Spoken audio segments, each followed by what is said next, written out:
Assalamualaikum warahmatullahi wabarakatuh. Perkenalkan, kami dari kelompok 9 akan memaparkan materi ilmu kalam pada hari ini. Materi kali ini adalah perbandingan pemikiran aliran ilmu kalam.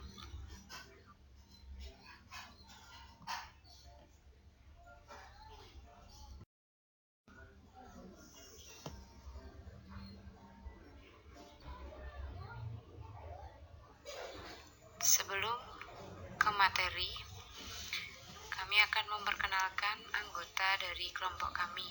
Yang pertama ada saya sendiri, Faridah Hidayat Al-Fikroh. Kemudian ada teman saya, Eka Safitriani. Di sampingnya lagi ada teman saya, Dwi Maeroh. Dan yang terakhir ada Mbak Dina Nurul Aini.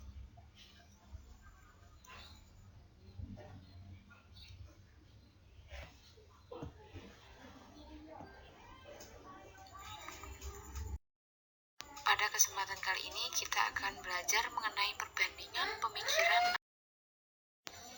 Nah, apa saja yang akan kita bahas pada kali ini? Yaitu ada pelaku dosa besar. Apakah itu dosa? Kemudian, siapakah pelaku dosa besar sebenarnya? Dilanjutkan pembahasan berikutnya ada iman dan kufur. Sebenarnya apa sih iman dan kufur menurut aliran-aliran dalam ilmu kalam? Kemudian perbuatan Tuhan dan manusia. Apa itu yang disebut perbuatan Tuhan dan apa juga yang termasuk perbuatan manusia. Di akhir segmen ada pembahasan mengenai kehendak mutlak dan keadilan Tuhan. Apa sih materi yang tadi sudah disebutkan? Langsung saja kita ke materi pertama yang akan disampaikan oleh Mbak Ika.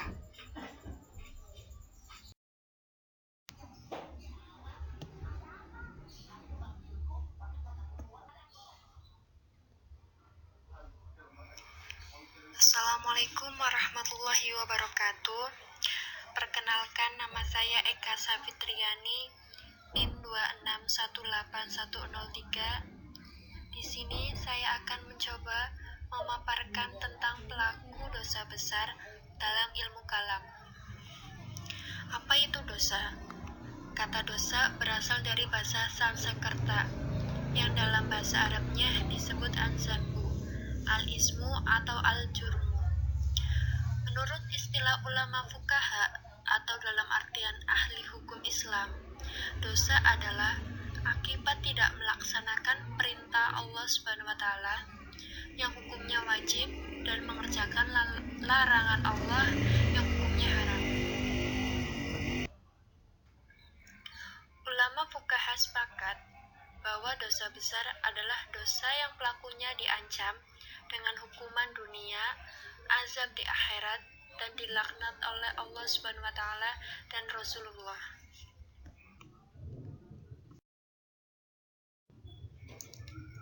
Siapa pelaku dosa besar dalam ilmu kalam?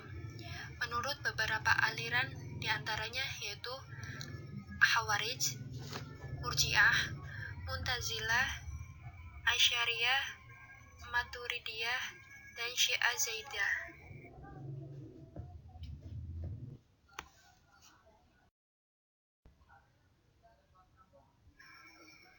Menurut aliran Khawarij tentang pelaku dosa besar, ciri yang menonjol dari aliran Khawarij adalah watak ekstremitas dalam memutuskan persoalan-persoalan kalam. Kaum Khawarij umumnya terdiri dari orang-orang Arab Badawi. Sebagai orang Badawi, mereka tetap jauh dari ilmu pengetahuan. Ajaran-ajaran Islam yang terdapat dalam Al-Quran dan hadis, mereka artikan menurut lafaznya dan harus dilaksanakan sepenuhnya. Oleh karena itu, iman dan paham mereka merupakan iman dan paham orang yang sederhana dalam pemikiran, lagi sempit dan fanatik.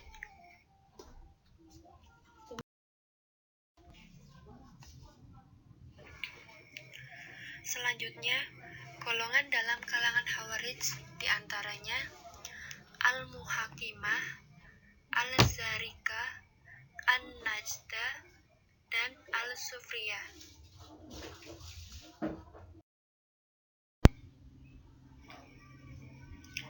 Selanjutnya, pelaku dosa besar menurut aliran Murji'ah.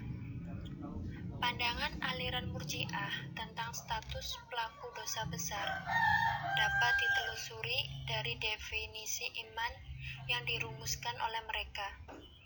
Adapun soal dosa besar yang mereka buat itu ditunda penyelesaiannya ke hari perhitungan kelak. Argumentasi yang mereka majukan dalam hal ini ialah bahwa orang Islam yang berdosa besar itu tetap mengucapkan kedua syahadat yang menjadi dasar utama dari iman. Oleh karena itu, orang yang berdosa besar menurut pandangan golongan ini tetap mukmin dan bukan kafir.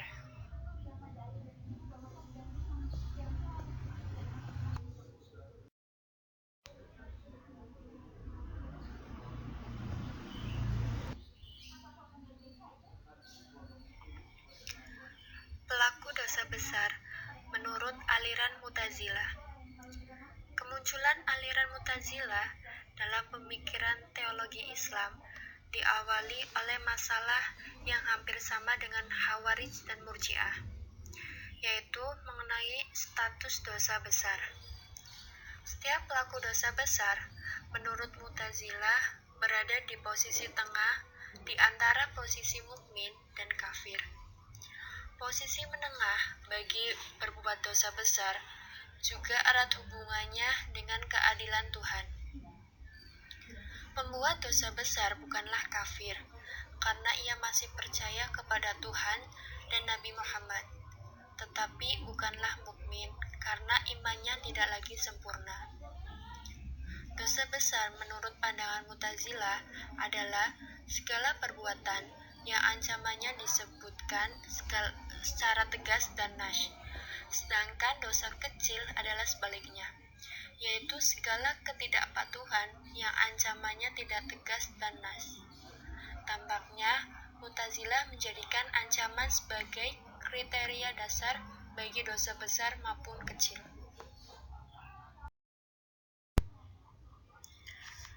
Pelaku dosa besar menurut Asy'ariyah. Terhadap pelaku dosa besar, agaknya Al-Asy'ari sebagai wakil Ahlus Sunnah tidak mengkafirkan orang-orang yang sujud ke Baitullah walaupun melakukan dosa besar, seperti berzinah dan mencuri. Menurutnya, mereka masih tetap sebagai orang yang beriman dengan keimanan yang mereka miliki, sekalipun berbuat dosa besar. Akan tetapi, jika dosa besar itu dilakukan dengan anggapan bahwa hal itu dibolehkan dan tidak meyakini keharamannya, ia dipandang telah kafir.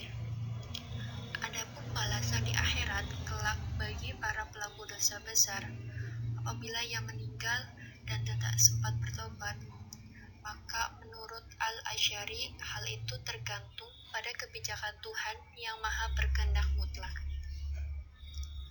Dari paparan yang singkat ini, jelas bahwa Asy'ariyah sesungguhnya mengambil posisi yang sama dengan Murji'ah, khususnya dalam pernyataan yang tidak mengkafirkan bagi para pelaku dosa besar.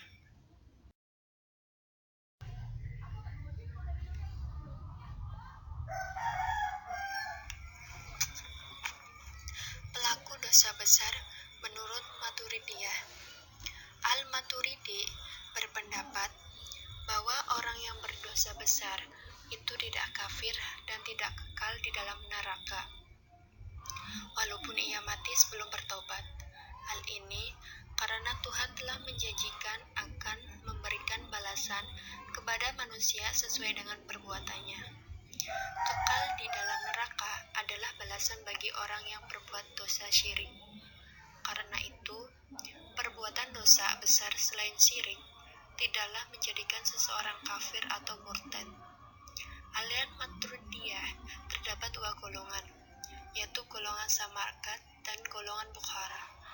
Aliran Maturidiyah adalah teologi yang banyak dianut oleh umat Islam yang memakai mazhab Hanafi.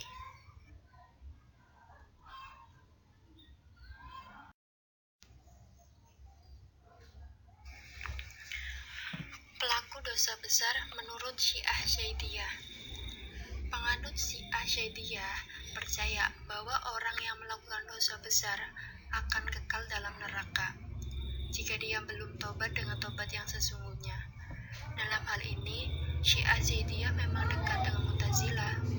Ini bukan aneh mengingat Wasil bin Atta, salah seorang pemimpin Mu'tazilah, mempunyai hubungan dekat dengan Sa'id. Mojanmun bahkan mengatakan bahwa Zaid pernah belajar kepada Wasil bin Atta. Selain itu, secara etis, mereka boleh dikatakan anti-murji'ah. Terima kasih kepada Mbak Ika. Selanjutnya, kami persilahkan kepada Mbak Dina untuk memaparkan materi selanjutnya. Mari kita simak bersama-sama. Assalamualaikum warahmatullahi wabarakatuh. Nama saya Dina Nurul Aini, NIM 2618130. Di sini saya akan menjelaskan tentang iman dan kufur dalam ilmu kalam. Pertama, tentang iman. Secara etimologis, kata al-iman berasal dari kata amana yu'minu imanan, artinya percaya. Percaya adalah suatu pengakuan atau keyakinan seseorang terhadap sesuatu.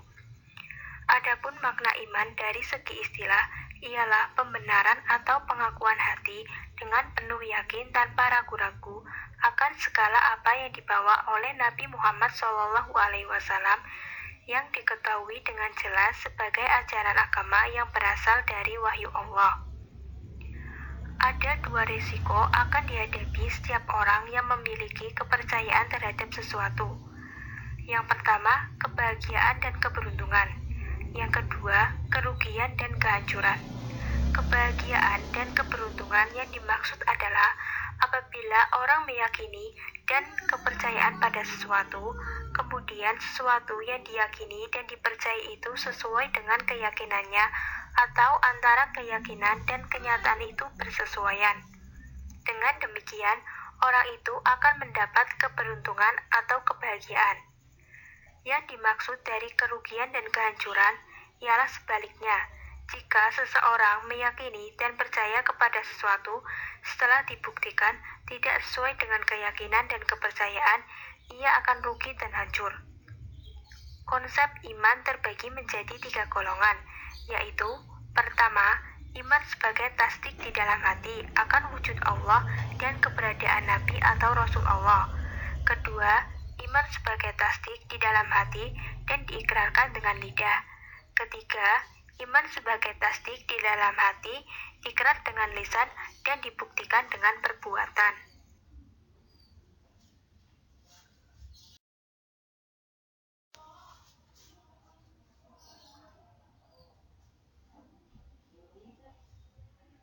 Pembahasan selanjutnya yaitu tentang kufur. Kata kufur atau kafir memiliki lebih dari satu arti. Adapun yang dimaksud dengan kufur dalam pembahasan ini adalah keadaan tidak percaya atau tidak beriman kepada Allah Subhanahu wa Ta'ala. Kufur adalah mengingkari adanya Allah dan tidak membenarkan apa yang datang kepada Nabi Muhammad, baik sebagian atau keseluruhan. Selanjutnya, berbagai corak perbuatan kufur yang dinyatakan dalam Al-Quran sebagai berikut. Pertama, persoalan yang berkaitan dengan masalah ketuhanan, seperti ingkar terhadap keberadaan yang Maha Pencipta, yaitu Allah. Kemudian kedua, hal-hal yang berkaitan dengan masalah kenabian. Ketiga, orang-orang yang tidak mau melaksanakan hukum-hukum Islam, padahal mereka mampu mengerjakannya.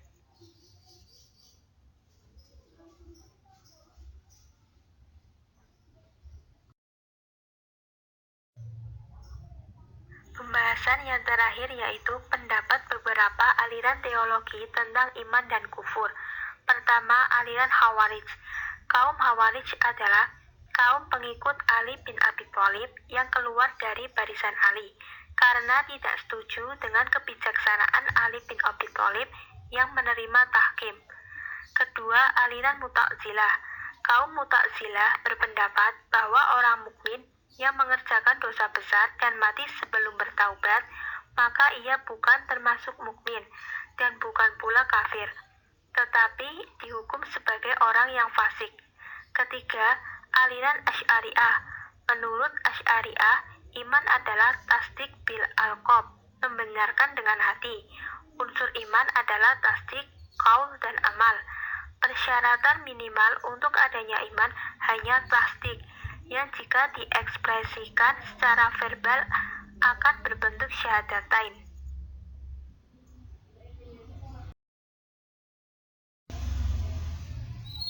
Keempat, aliran Maturidiyah.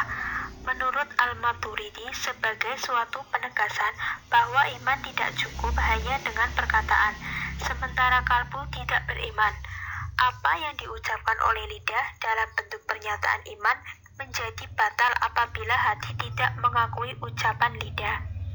Kelima, menurut ahli sunnah. Menurutnya, orang mukmin yang melakukan dosa besar dan mati sebelum bertaubat, maka orang tersebut masih termasuk mukmin. Bila orang itu mendapat ampunan dari Allah Subhanahu wa Ta'ala, maka orang itu dimasukkan ke neraka.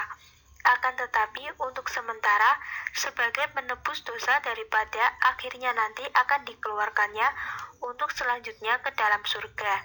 Orang mukmin bisa menjadi kafir apabila mengingkari rukun iman yang 6.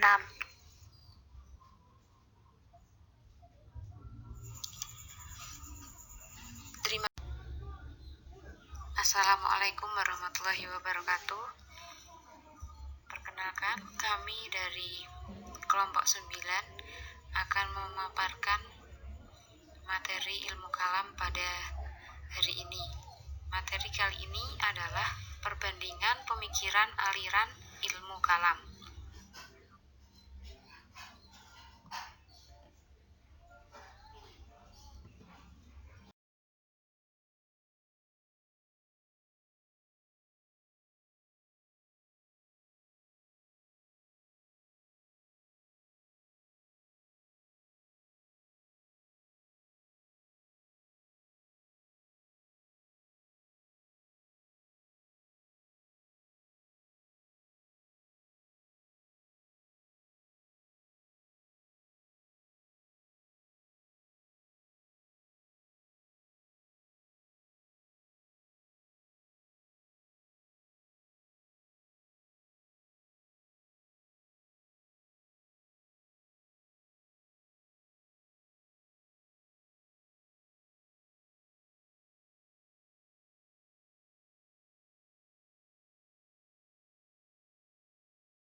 Kemudian ada perbuatan manusia.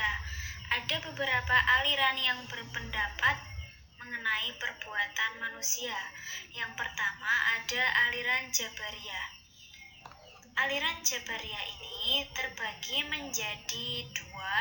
Yang pertama ada paham Jabariyah ekstrim, yang berpendapat bahwa semua perbuatan manusia bukan atas kehendak sendiri, namun ditentukan oleh Allah Subhanahu wa Ta'ala. Setiap perbuatannya yang baik atau yang buruk, Allah semata yang menentukannya. Manusia tidak mempunyai daya, tidak mempunyai kehendak sendiri, dan tidak mempunyai pilihan.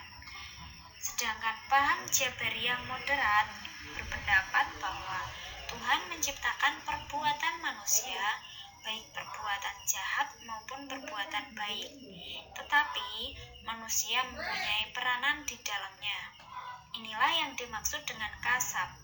Menurut paham kasab, manusia tidaklah dipaksa oleh Tuhan, tidak seperti wayang yang dikendalikan oleh dalang, tetapi manusia itu memperoleh perbuatan yang diciptakan Tuhan. Kemudian yang kedua ada aliran Qadariyah. Aliran Qadariyah berpendapat bahwa tingkah laku manusia dilakukan atas kehendaknya sendiri. Baik.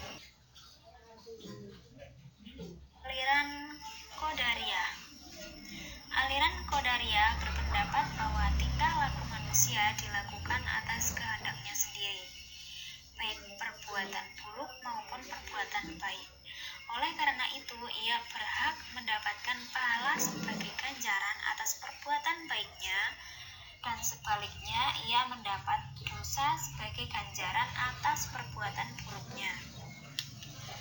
Aliran Qadariyah berpendapat bahwa tidak ada alasan yang tepat untuk menyadarkan segala perbuatan manusia kepada perbuatan Tuhan. Yang ketiga ada aliran Mu'tazilah. Aliran Mu'tazilah ini memandang manusia mempunyai daya yang besar dan bebas. Mu'tazilah menganut paham Qadariyah atas free will, manusia sendiri yang berbuat baik atau buruk. Kepatuhan dan ketaatan seorang kepada Tuhan adalah atas kehendak dan kemauan sendiri. Dengan paham ini, aliran Mu'tazilah mengaku Tuhan sebagai pencipta awal, sedangkan manusia berperan sebagai pihak yang berkreasi untuk mengubah bentuknya. Meskipun berpendapat bahwa Allah tidak menciptakan perbuatan manusia dan tidak pula menentukannya, kalangan Mu'tazilah tidak mengingkari ilmu azali Allah yang mengetahui segala apa yang akan terjadi dan diperbuat manusia. Pendapat ini yang membedakan dari penganut Qadariyah murni. Kemudian yang keempat ada aliran Asy'ariyah. Aliran Asy'ariyah berpendapat bahwa manusia berada dalam posisi yang lemah. Ia diibaratkan seperti anak kecil yang tidak punya pilihan dalam hidupnya. Oleh karena itu, aliran ini lebih dekat kepada paham Jabariyah daripada paham Mu'tazilah. Pada prinsipnya, aliran Asy'ariyah berpendapat bahwa perbuatan manusia diciptakan Allah, sedangkan daya manusia tidak mempunyai efek untuk mewujudkannya. Kemudian yang kelima ada aliran Maturidiyah. Aliran Maturidiyah ini terbagi menjadi dua kelompok. Yang pertama ada kelompok Maturidiyah Samarkand atau yang lebih dekat dengan paham Mu'tazilah. Menurut kelompok ini, kehendak dan daya manusia dalam arti kata sebenarnya dan bukan dalam arti kiasan. Perbedaan dengan Mu'tazilah adalah bahwa daya untuk berbuat tidak diciptakan sebelumnya, tetapi bersama-sama dengan perbuatannya. Kemudian kelompok yang kedua yaitu kelompok Maturidiyah Bukhara yang lebih dekat dengan paham Asy'ariyah. Maturidiyah Bukhara dalam banyak hal sependapat dengan Maturidiyah Samarkand, hanya saja golongan ini memberikan tambahan dalam masalah daya. Menurut kelompok ini, manusia tidak mempunyai daya untuk melakukan perbuatan. Hanya Tuhanlah yang dapat mencipta, dan manusia hanya dapat melakukan perbuatan yang diciptakan oleh Tuhan baginya.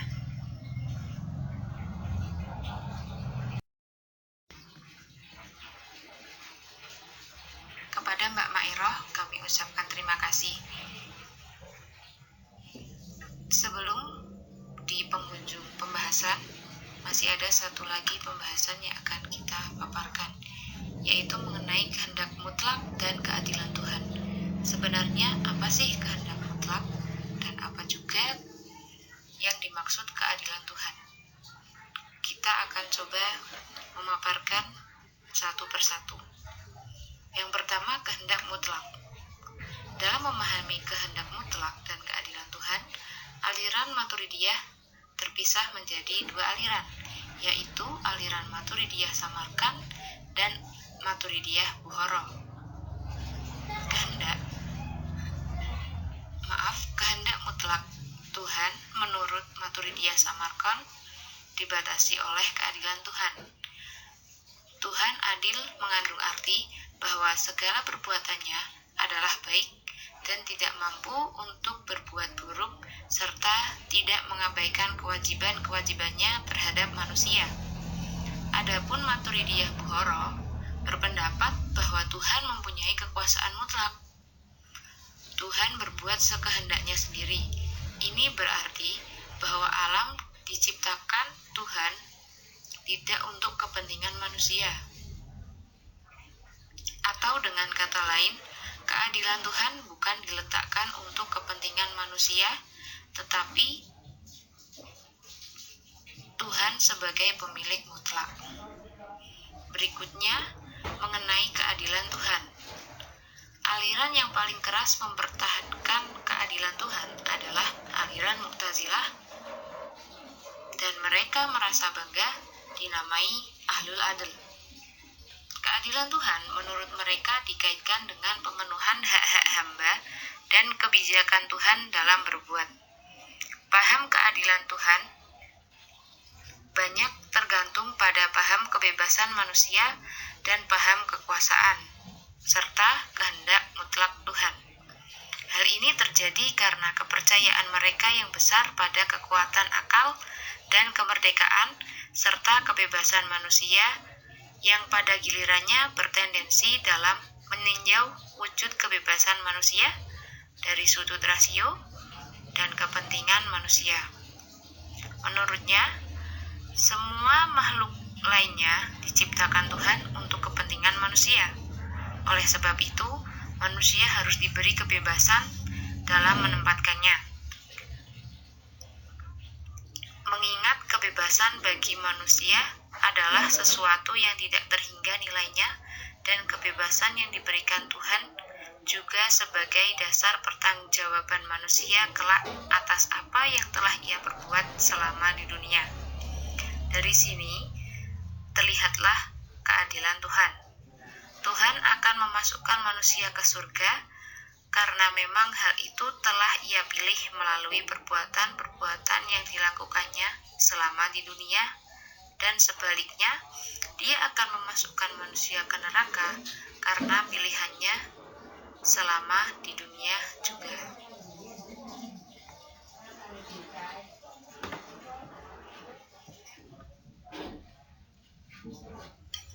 Ya, itulah materi pada hari ini. Kemudian di akhir sesi akan hari ini.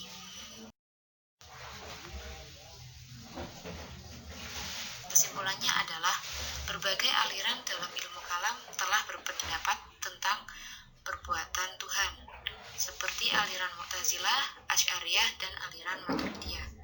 Serta ada juga aliran yang berpendapat mengenai perbuatan manusia, seperti aliran Jabariyah, Qadariyah, Mu'tazilah, Asy'ariyah, dan aliran Maturidiyah.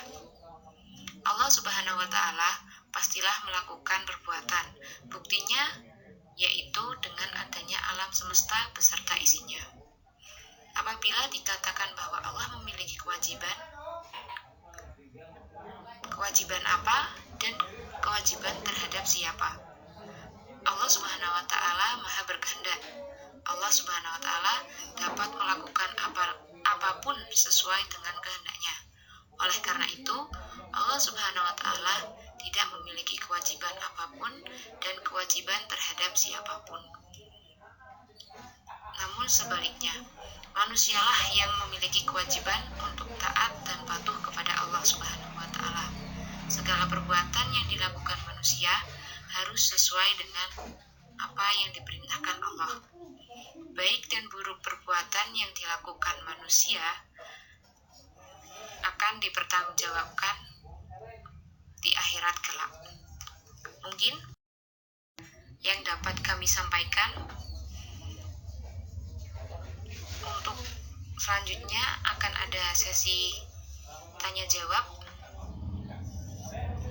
dan kami tutup terlebih dahulu. Wallahul muwaffiq ila aqwamit thoriq. Wassalamualaikum warahmatullahi wabarakatuh.